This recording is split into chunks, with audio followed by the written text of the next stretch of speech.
Going for interviews is extremely stressful, very difficult, and vulnerable.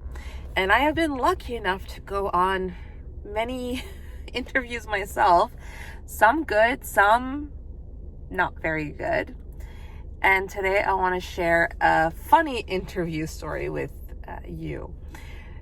This video is part of a challenge series that I created to push myself into trying to tell more stories and being more confident in front of the camera. And telling funny stories is actually what I'm worst at. Like, I can tell a fairly serious story, I think, but funny stories is where I tend to flounder. So let's do this one take, hope for the best. So let's bring it back to second year university. I was about 19, 20 years old, and I was looking for my first university job. Prior to that, I'd only ever worked at a camp as a camp counselor. And so any job I was going to get in Ottawa would be far outside of my comfortable space. And I really tried hard to find a job. I applied. I printed so many resumes. I brought them in person to the local malls. I walked around near my apartment building to try and get a job. I applied online. I really wanted to get a job at a movie theater, but I didn't get interviewed or even called. So, but of all those, maybe 100 resumes that I sent, I got 2 interviews. That's it. Only 2 people wanted to interview me. And the story is about my interview at a store called Guess. And that's a store that was in the mall next to the university. And at the time, I really didn't know what kind of store it was. I'm from the countryside, so we don't have tons of store options. But I found out soon enough when I walked in that it was one of those stores that a shirt costs $50, a pair of pants cost $100, all the lighting is dim, and yeah, it's like a fashion store. And I am not a fashionista. I know nothing about fashion. But I was like, it's retail. What's the worst that can happen? And I arrived ready for what's my greatest weakness, what's my greatest strengths, all those interview questions. But I wasn't prepared for what they were going to ask. So the manager comes up and says, okay, so what I want you to do is style me for an occasion. And as I've just said, I have no style knowledge, but I loved watching What Not to Wear. And so I just kind of embodied Stacey London from What Not to Wear. And I was like, okay, you don't know what you're doing, but Stacey London, she has the answers.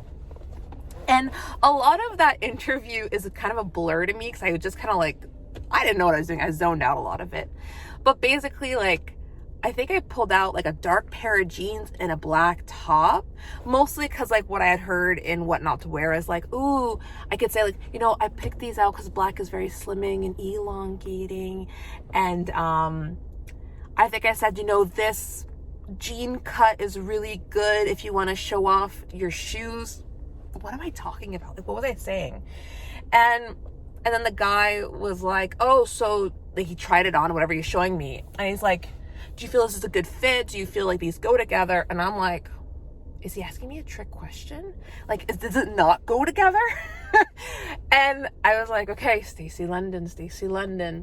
And I'm like, it might be a lot of black. Perhaps, given your complexion, maybe a burgundy would look really good with this. I don't know anything about color theory. Complexion with what you should be wearing, I was talking out of my ass. I didn't know what I was talking about.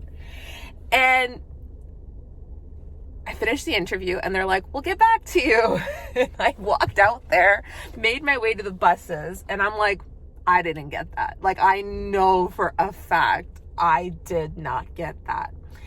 And typically when I feel that I've failed something, I tend to really be hard on myself and call myself stupid. You know, up to that point, I was always so harsh. I was like, what were you thinking, Emily? You should have prepared more. You should have blah, blah, blah, blah, blah. But that time, like, I was just laughing. I just thought it was so funny.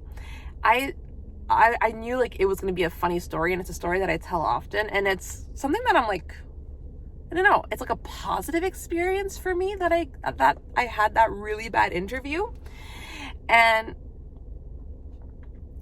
I was reflecting on why, like, I could have really seen this as a negative experience, but why am I seeing this as such a positive experience?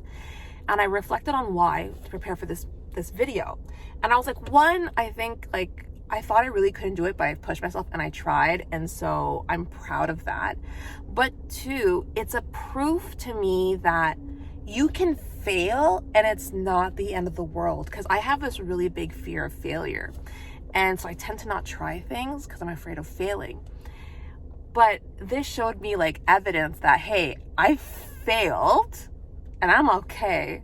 And what it really showed me in that moment too was like, sometimes it doesn't work out because it's not meant to be. Like, I was like, if they hired me, I don't know what the heck I would do there. Like, it wasn't a good fit. And I've had other interviews that have really not gone well. And I've gone from it saying, well, it wasn't a right fit. And I think that really stems from that. So yeah, that's my funny interview story. Do you have an interview story? I'd love to hear it in the comments, and subscribe if you want to hear more of my little quick story times. All right. Bye.